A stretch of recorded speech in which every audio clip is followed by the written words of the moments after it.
Welcome to How to Split a Toaster, a divorce podcast about saving your relationships from True Story FM. Today on the show, how do you diffuse a really volatile toaster?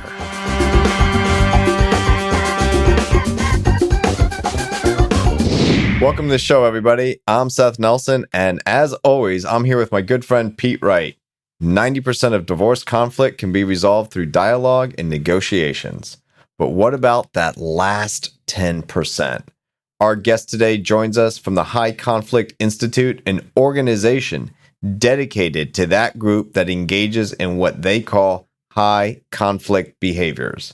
How to resolve conflict when risk is high and behavior is potentially dangerous. We've got the High Conflict Institute co-founder here to tell us all about it. Megan Hunter, welcome to the Toaster. Thank you. I am so happy to be on the toaster today. I got to start. You got to tell us how you're talking about these last 10% of people, the high conflict people, and you think to yourself, well, they're doing things that are unlikable. I think I'd like to work with them. How do you end up there, It's Megan? kind of a silly road, isn't it? Silly. So why would I want to work with the most difficult, as I call them, the most difficult people? And so the very, very brief story is there was this my first job out of college, getting my undergraduate. I had it was a child support job working in the county attorney's office in Nebraska.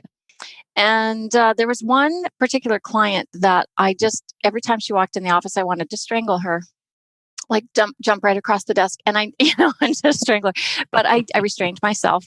But I got very interested in conflict right from the go when that was happening. And in that job, I was helping people, dads get to have time with their children and connect with their children. So I was, kind of fascinated in human behavior way back then, and eventually ended up at the Arizona Supreme Court as the family law specialist, which was a lot of, legislation, policy work, training the judges, being sort of the hub in the middle of the wheel of all the specialties within the field of family law, like parenting coordinators and mediators and lawyers and judges. And there's a lot, right? As you guys know. And I got fascinated with this blend of psychology and law. And why, when I talked to the judges and all of the players in the entire field, including the parents, and evaluating, statistics about when parent education works for parents and they're at magical 10 to 20% that it doesn't, right? All of this seemed to, when I would interview everyone and ask them, what is the biggest problem in family law? It was always high conflict cases. So I'm looking around the world and going, okay, there's a lot of really smart people working in the profession and can't figure this out, right? Why can't we do it? And that's really, to answer your question, I like, why are we doing something that we can't work with? Why can't we fix this? It's fascinating to me that you say that, because I am a strong believer that psychology plays a huge role in what I do as a divorce attorney in getting clients to settlement or getting them to resolution through a trial.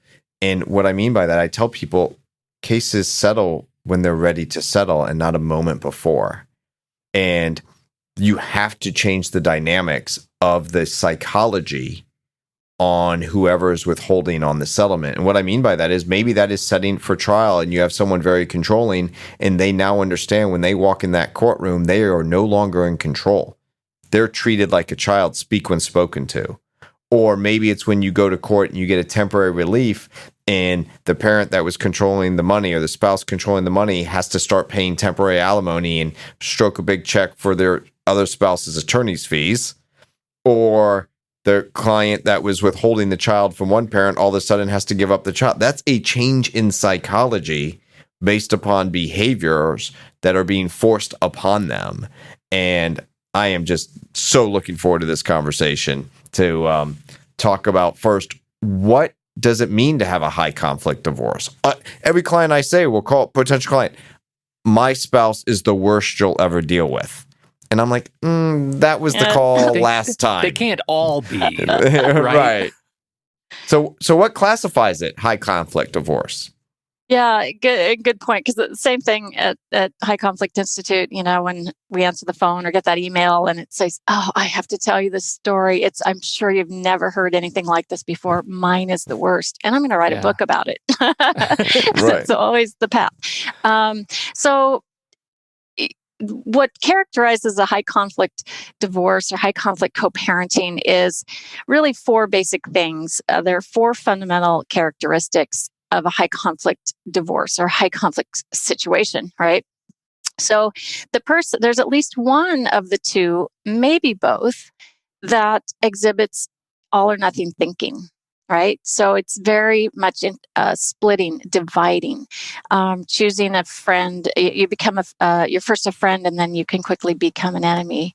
You were idealized, and then you became devalued. It's suddenly that sort of binary, like the switch is on, then the switch is off. It's on, off. You're my friend or you're my enemy, bottom line. Yeah. And then there's, unmanaged emotions. So, when you are working with someone who's just, they cry a lot, or they get mad a lot, or they shift suddenly from anger to sadness, or just being fine to really angry or raging or running out of the room. They just can't contain and control their emotions, which, as in divorce, a lot of people are at their worst behavior. But with these folks, it's a pattern of this behavior. This is what I call, and this is not a psychological term, I am not a psychologist, but I call this a relationship disorder. These are folks who have a really hard time in personal relationships. They have a hard time in close relationships. And so if you have a hard time with relationships, where are you going to end up? You're going to end up in one, and then you're going to end up in divorce court. Love those guys. Yeah, love those guys. They're needed. They're so needed. Right. I'd have a different job. I'd be working at a liquor store, which is not a bad gig, Well, yeah. I mean, so there are days, right? So, and then just to quickly... Can I ask a quick question about that? In your experience, are people all or nothing thinkers in general, or are there circumstances that trigger this kind of a change, right? Like, are you going to have somebody who is kind of okay day to day, and then suddenly they're in a divorce and they just don't know how to handle it, and their behavior becomes erratic or volatile? What is that a thing? That is a thing, but that could be any of us, right? Right. Okay. Yeah. So, but we eventually find that gray area. The rest of us go to mediation. We will sign the settlement documents. We can settle it between ourselves without attorneys. We do some type of out of court settlement, maybe go to court once in a while, but eventually find that path. And then we aren't back in court over and over and over again. But the person, what we call the person with a high conflict personality, right, is one that it just has these relationship dysfunctions, and it beyond the all or nothing and the unmanaged emotions, it's extreme behaviors, which can be anything from lying to public shaming to not being able to stop themselves from texting 4,000 times. It's stuff that 90% of other people wouldn't do. These HCPs, so to speak, do those things. I like the term high conflict personality, because I can rattle off in my head a list of cases that I have that have high conflict personalities in them. And these are the type of cases that the party or the lawyer, because the lawyer could be the high conflict personality in the case as well. Right. But if you're dealing with a client that you find yourself as the lawyer thinking like, I deal with conflict all day long. I have to fight the court system. I have to, make my arguments to opposing counsel. That could be conflict, but I have to fight my client too. Oh. And that one, which happens all the time, Pete, where I will tell people, you are paying me $450 an hour not to take my advice. Yeah. Can you explain that to me? Yeah, well, I don't understand why you're paying me. Sounds like there's just a lot of ego in there. Like, I'm so sure of myself, I need to pay you in order to validate how right I am. in Right. spite of that cost. Right. And Megan, on this point, just real quick, I want to hear what you're going to say next. Is I'll tell these people when we're trying to get to settlement, you can be right or you can settle your case. You cannot be both. Exactly. So on 80 to 90% of people, that will sink in. Right. But for the person with a high conflict personality, which also includes blame, so that's the fourth characteristic. That's the key: is the blame, blame, blame. It's always someone else's fault, and I'm the victim. They are driven by something different than the other 80 to 90% of people, and so they, like I said, it's a relationship disorder, this high conflict personality, which, by the way, is not a diagnosis. It's just a pattern of behavior. So, and it happens in relationships. So it's not like a chemical imbalance. It's a relationship disorder. And, our work at High Conflict Institute is really based in 5 of those personality types that do drive this conflict. So what does it mean to drive conflict? And a true HCP, high conflict personality, escalates conflict. Now, in a divorce, we all may be a little escalating, but eventually, like I said, we come to some agreement, we come to some understanding, we calm down, we can control our emotions, those kind of things. With these folks, they can't contain themselves, and they've got to control relationships, and it's just hard for them to find that gray area. So what drives them? What drives them is what I call a fear-based operating system, right? And this is the big dividing point here. It's the paradigm shift you have to make in your mind to really understand that you're dealing with something different here. And so you have to adapt your strategies, because if you don't, it's not going to work, because what works for everyone else doesn't work for them. And so I try to really drive home this point that it's an operating system, just like if you have an Android or an iPhone, you got 2 different operating systems, right? And one of them they don't know that this is their operating system. So it's just how they're programmed, right? But they're not the same. And you can't tell an iPhone to become an Android or vice versa. So what happens is they've got this operating system that's driven by a fear of something.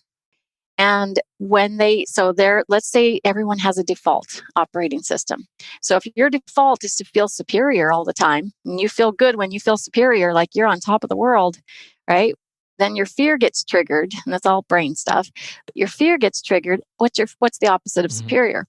Inferior. So if you say something to your spouse, and they suffer from this default superiority, and they suddenly feel inferior, like they feel criticism very easily. So, inferior, it triggers it. That's going to trigger the escalating conflict, because they have to get back to where they are, where they perceive they should be. I think that's really it, because we're talking about what are the things that you need to learn about the person on the other side of the table that are triggering, right? And right. I guess my guess is that's a lot of what your consultation is about, learning to read the room in that way. Exactly. Can I add to that, though? Because I think there's a point that needs to be made, and correct me if I'm wrong, Megan.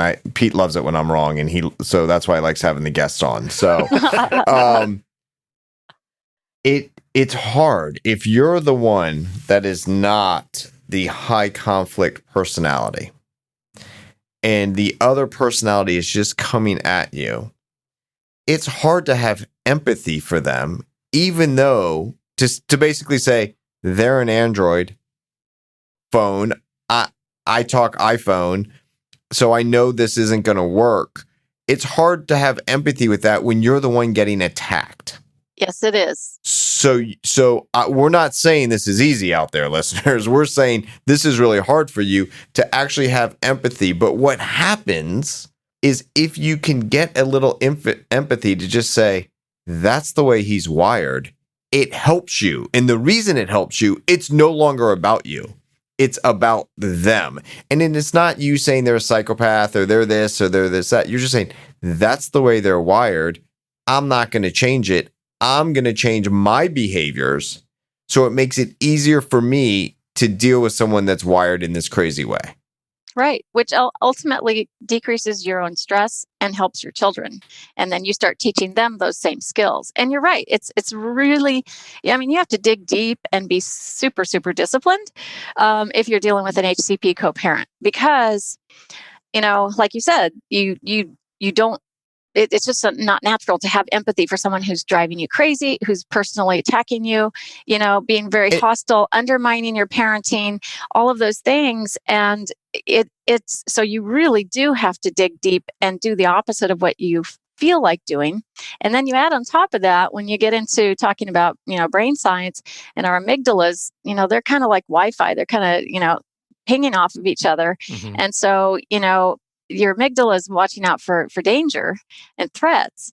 So when you have this person threatening you, attacking you, looking angry, yelling at you, because that's what HCPs do, they yell a lot, especially in divorce, then your amygdala goes, or I call it Miggy, because amygdala is hard for most people to say. Adorable. And It's such a like cute when I do name. trainings. So Miggy, We need to Right. design it. Do you have a character design? I do. We can get I right do. on that. Trademark. Oh, beautiful. Copyright, service mark, whatever. You guys are the lawyers. Leave the lawyer language to me. Good try. Thank you. Right. That's what Pete does too. It's very cute check when your you local try. jurisdiction. Right, Please when you try to speak legalese, but we'll deal with So Miggy Miggy. later. Yes. Right. So Miggy, we talk a lot about this high conflict Miggy, right? Mm-hmm. Kind of being hypersensitive and gets overstimulated, and that's when you get these bad behaviors, right? And these folks don't have any access to logical problem solving, because the bridge is shut down between the reactionary brain and the Mhm. problem solving brain. So these folks their lives are just reacting. So they do that.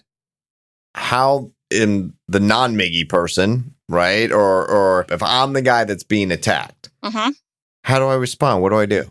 Okay, so your Miggy might be hijacked. Your Miggy goes, oh, I'm going to do my job too. And this all happens like in a fraction of a second.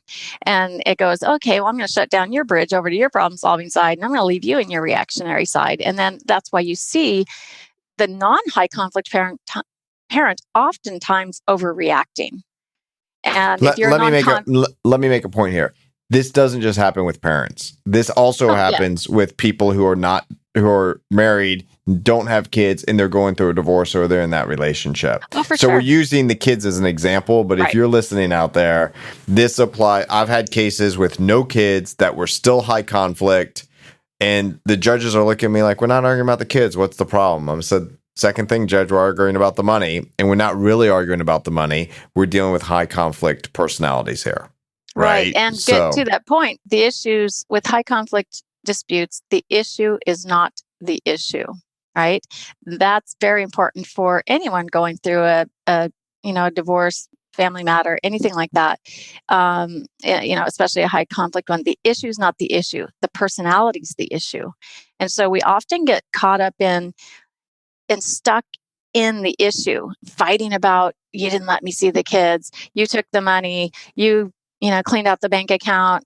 Well, that's not the issue. You got to figure out how to deal with the other stuff, right? The personality stuff, so you can manage the issue, the thing you're working on. We kept coming back to the amygdala. The amygdala, what we know about the amygdala is that it learns through experience. And if the experience that you're learning over and over and over again is a state of fear, it'll respond in a state of fear, right? This is why you white knuckle when you're parasailing if you're afraid of heights, right? Until you train it not to be afraid of that experience, you're going to be afraid of that experience. Until you train yourself how to talk to the bully, the high conflict personality, you're not going to know how to talk to the high conflict personality. So I wonder if we could talk just a little bit about how to talk to the high conflict personality, not just what it looks like as a state. What are some of the tools that you give people to navigate that relationship? Great question. So glad you asked. So there's, most of life is about communication. So with an HCP person, we have to adapt how we communicate orally with them, verbally, and how we write in written communications with them. Mhm. So we have two very specific and seemingly simple skills, but they can be hard if you're, like emotionally hooked, right? So if you're talking to someone in person, a high conflict co-parent or divorcing spouse, we use what we call E.A.R statements. E.A.R standing for empathy, attention, or respect. Okay. So you don't have to think about which one do you use, just use any of them. Because here's what happens. This person is reactionary and their brain is just reacting. And the only way to counterbalance that is to give them a little ear. And I like to call it a sugar shot. Give somebody a little sugar, right? Okay. And so what's that sound like? I can understand your frustration over this situation. I get that you're frustrated.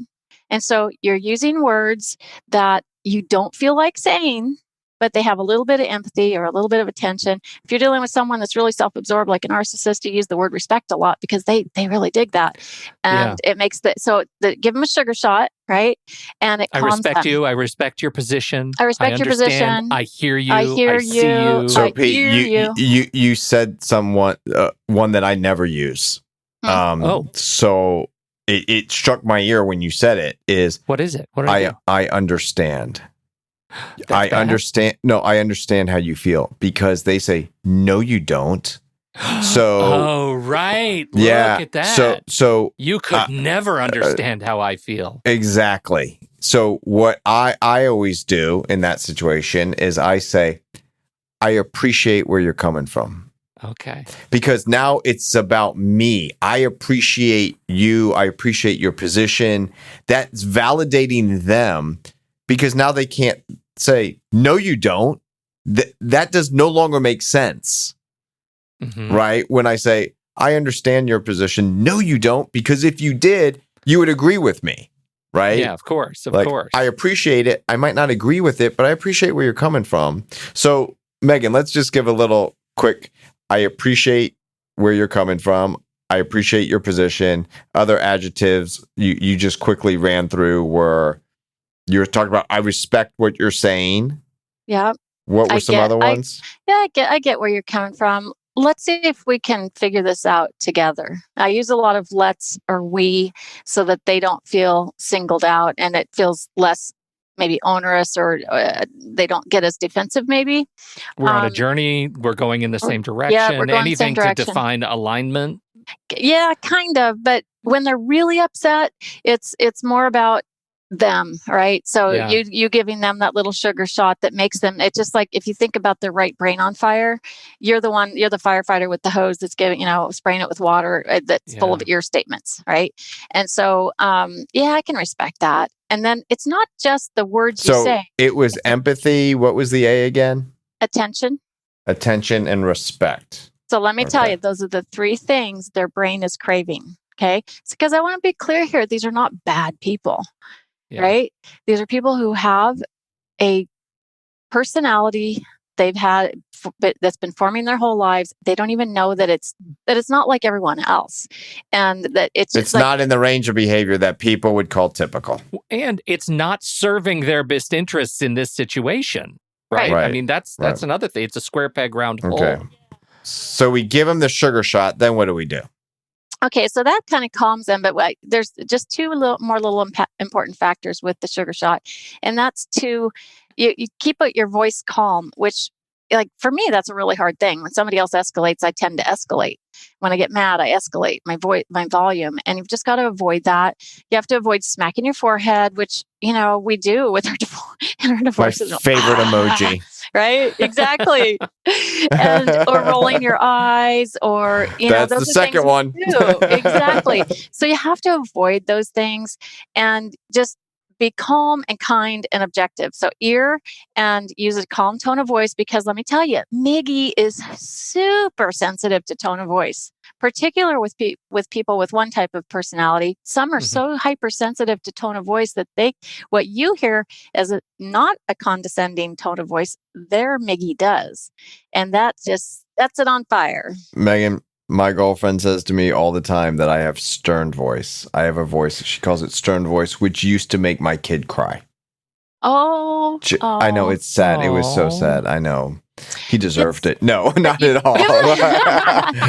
But she would say, you're using stern voice, and literally just in the tone of my voice on saying something. So I appreciate when you're talking about staying calm, looking at your tone of voice, because that's natural in me. I understand that about myself, being self-reflective. So even in normal conversations, I especially when I'm in court, I'm very attuned to the tone I take with witnesses, with the court, with what's happening. So I think it's just easy to overlook because there's a million different ways to say hi, right? Yeah. So stay calm, tone of voice. You stay calm, tone of voice, and don't overreact. You know what your ex is like, right? Or your soon to be ex. And you know what's going to trigger them. And so if it's looking at your phone during a conversation with them, don't do it, because that takes, for them, their reactive brain needs attention. And you looking at your phone is not attention. So in that moment, give the attention. Now, we're going to talk about setting limits later. Is the A+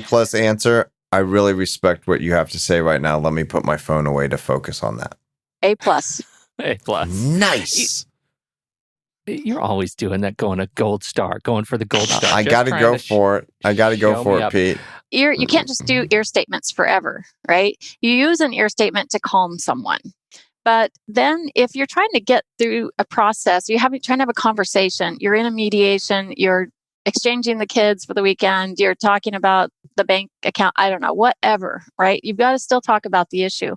So what you want to do after you get them calm with an ear statement, my big statement, TM, calm before think.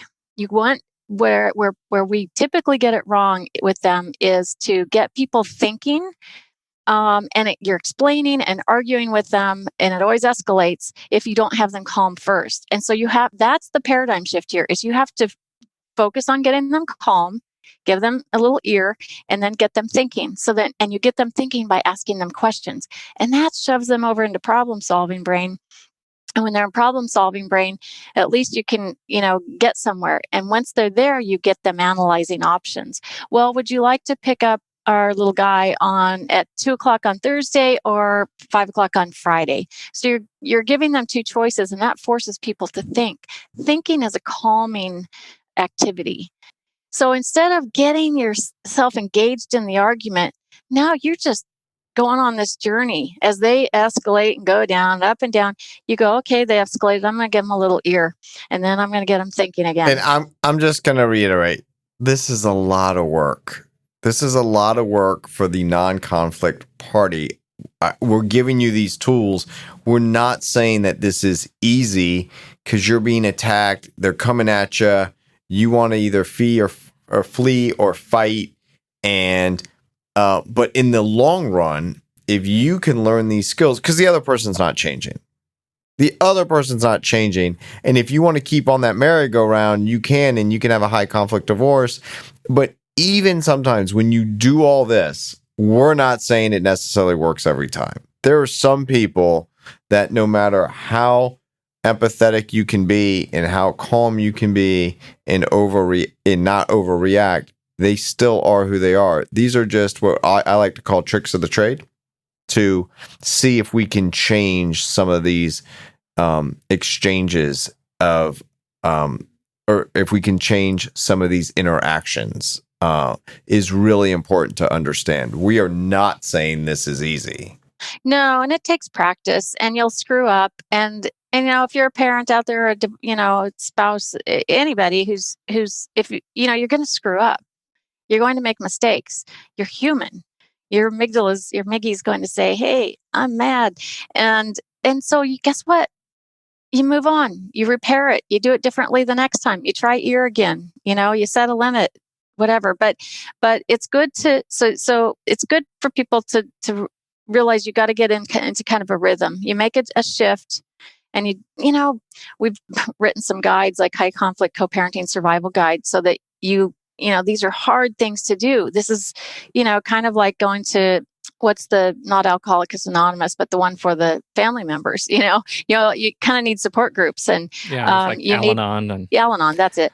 Yeah. And writing in journals or keeping track of self-care, because some of these cases are, some of these situations are the worst thing in the world. I mean, this is the hardest thing you will ever go through, typically. So Megan, I've on this show, Pete and I have talked about dealing with narcissists and stuff, and I've expressed my thoughts on some of this, which is you have your phone there for your convenience and no one else's.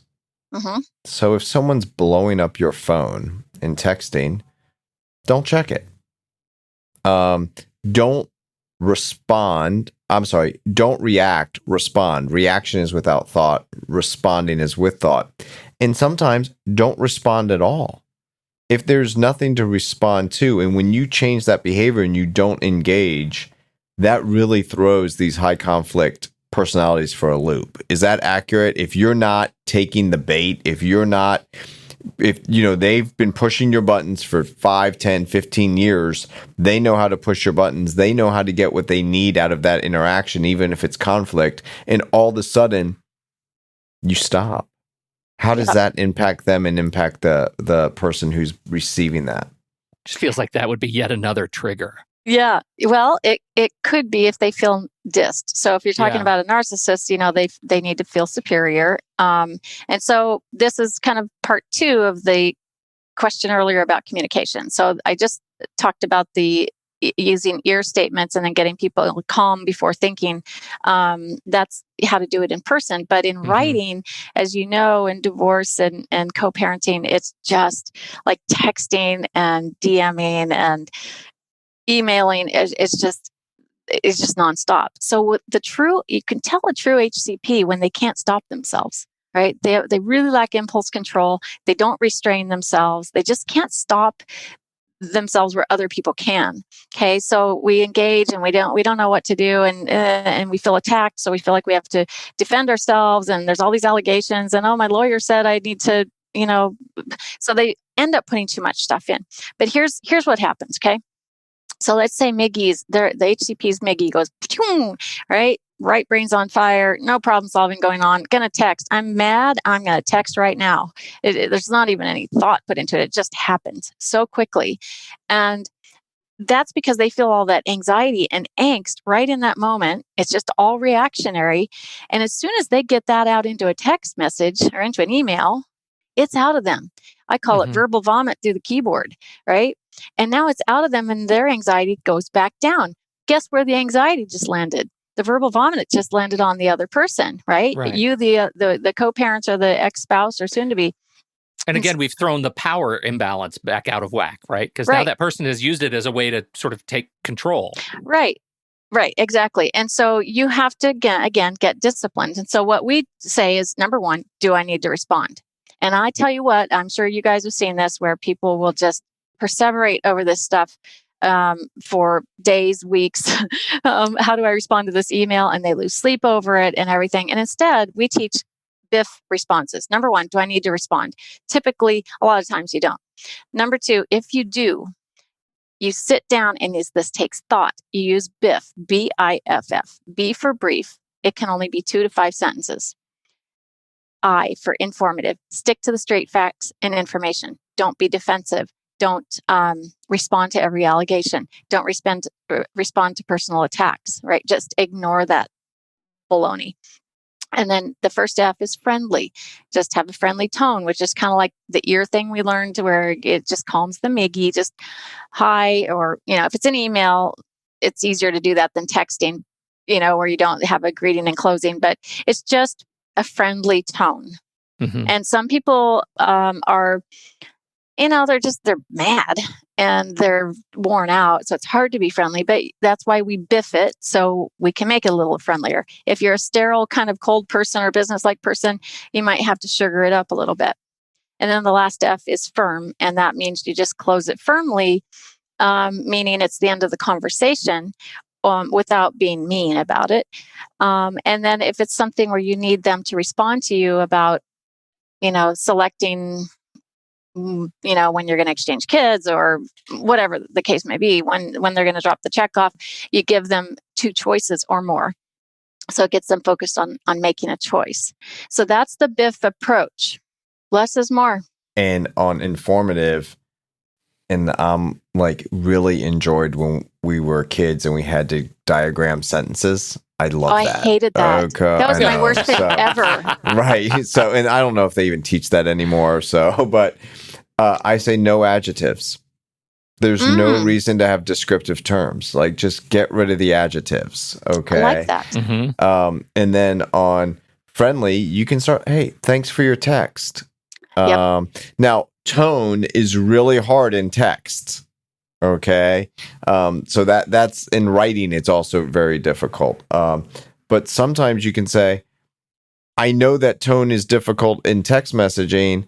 I please accept this with an apology, or I don't mean any of this mean. I don't mean to be harsh. If you say I'm smiling as I write this. Yeah. Right? But not like being all snide about it, right? Right. Yeah, I'm right. smiling on the inside and the outside, not just the outside. Right. Yeah, no, that's a really good point. And firm That's to a me good is point. like setting boundaries, like so Or expectations, right? Yeah. I mean, I imagine if you're talking about, finding a day for the kids, I would like to have this resolved by Friday, or please, I expect a response by Thursday at 4. Or do you think we could get this resolved by Friday, right? Like, what do you think? Hey, can we get it done? Because they don't care what you think, Pete, right? The whole image I right. have here, Right. you guys have really set the diorama for me that one of us is Jane Goodall trying not to get pummeled by a gorilla. Pretty much. How does Jane Goodall snuggle with a gorilla? First, you got to throw it a treat, right? You got to do something for the gorilla. So just keep the Jane Goodall and the gorilla thing going, because you never know what's going to trigger a gorilla. Right, because she's like the gorilla whisperer.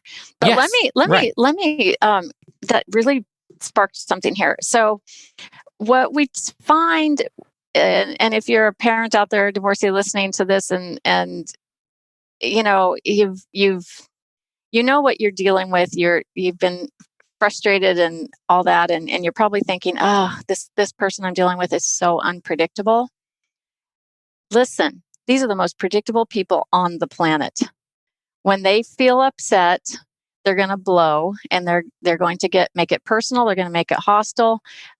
Some are going to be vengeful, vindictive, all of those things, right? They're all going to have a lack of empathy for you and your position, right? They just can't. It's not in their operating system. So when you are, I've had instances, interactions where I just start pounding my forehead, like, why can't this person get any empathy? Oh, I think wired that way. I think your point that they're very predictable is one well said, and I express to people all the time is, don't take this personally. And they're like, well, they're attacking me. And I said, yeah, but they've said the same thing to you how many times? Yep. And I heard one line once when they were walking out of the courtroom, and this guy was just hammering this lady in the hall. And she just looked at him and said, any new material? Oh, nice. Oh, nice. Wow. Like she was just, I heard it all before. There's nothing new here. Like I have calluses from it. It doesn't affect me anymore. Yeah. You've picked at me so much. I've got the armor now. Well, this is what we're talking about with the amygdala. The amygdala learns from experience, right? You actually can count on that. Bingo. That if you are bullied enough, eventually you'll have the calluses. Right. Hopefully. I mean, hopefully. And if you can't figure out how to stand up to that, and I mean, it's really hard for some people, and it's based on how you grew up and how your parents raised you and the culture that. Oh yeah, let's blame it on our parents. I'm all about that. Oh, I think we already learned that. Yeah, that's right. yeah, that's we're good. Blame it on parents. That's right. Axiom. So, I mean, it's go get see a therapist, and not just any therapist. I always like to point people to therapists that maybe have a little trauma informed approach, or have used dialectical behavior therapy, because it really can help you.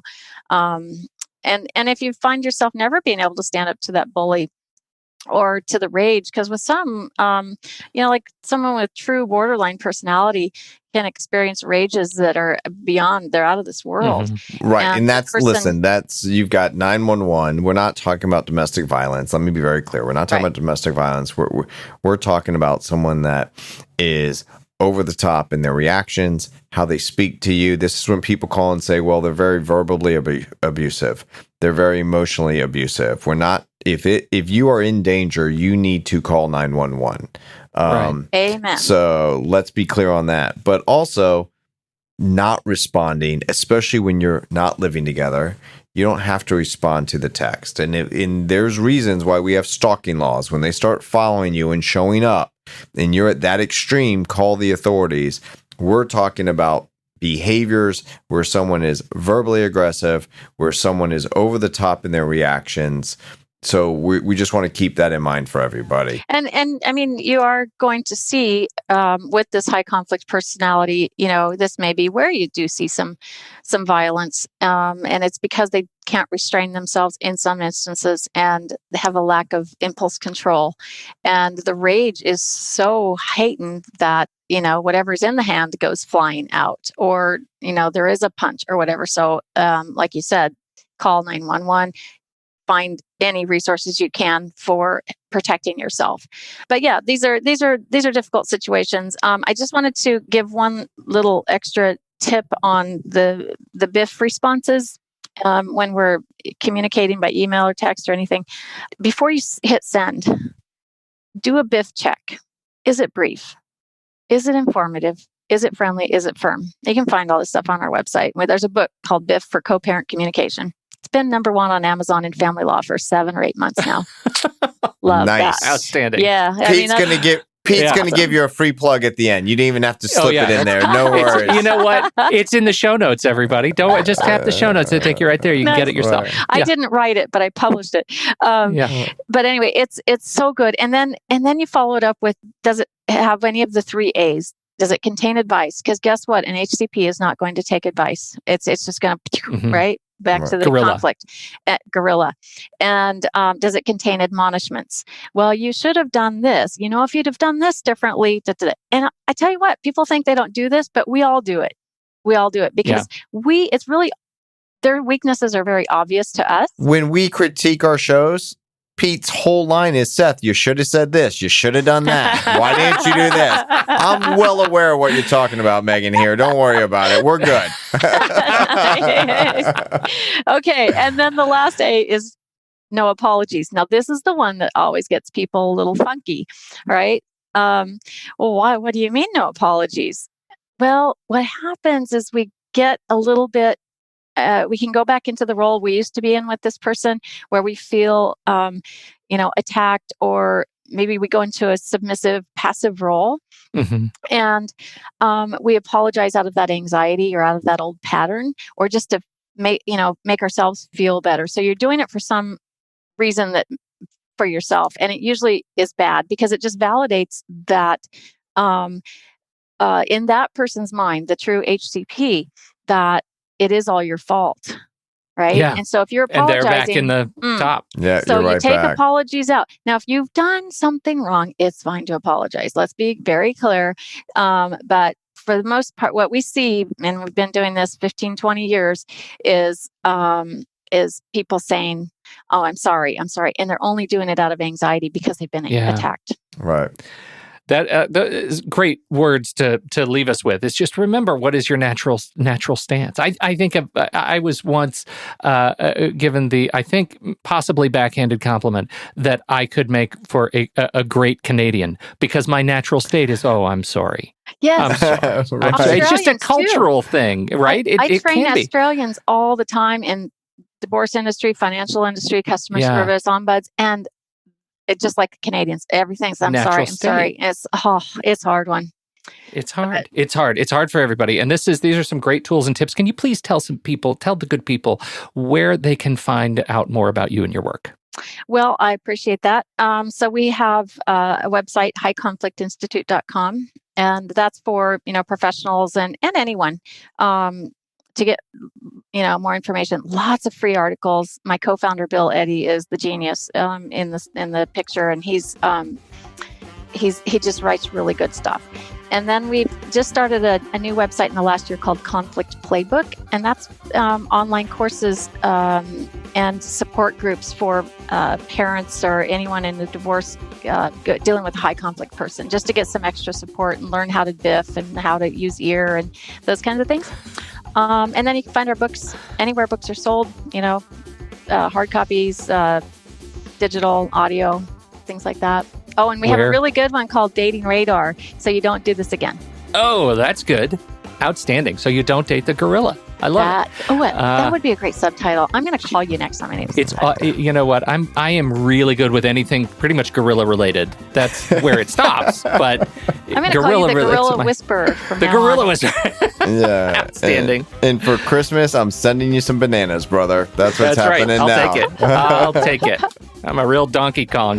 Hey, thank you everybody for downloading and listening to this show. We sure appreciate your time and your attention. Good luck out there. On behalf of the fantastic Megan Hunter from the High Conflict Institute and America's family divorce attorney, Seth Nelson. I'm Pete Wright. We'll catch you next time right here on How to Split a Toaster, the divorce podcast about saving your relationships.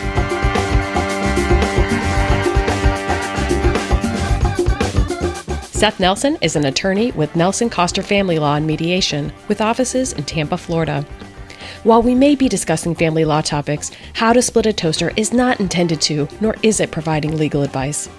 Every situation is different. If you have specific questions regarding your situation, please seek your own legal counsel with an attorney licensed to practice law in your jurisdiction. Pete Wright is not an attorney or employee of Nelson Coster. Seth Nelson is licensed to practice law in Florida.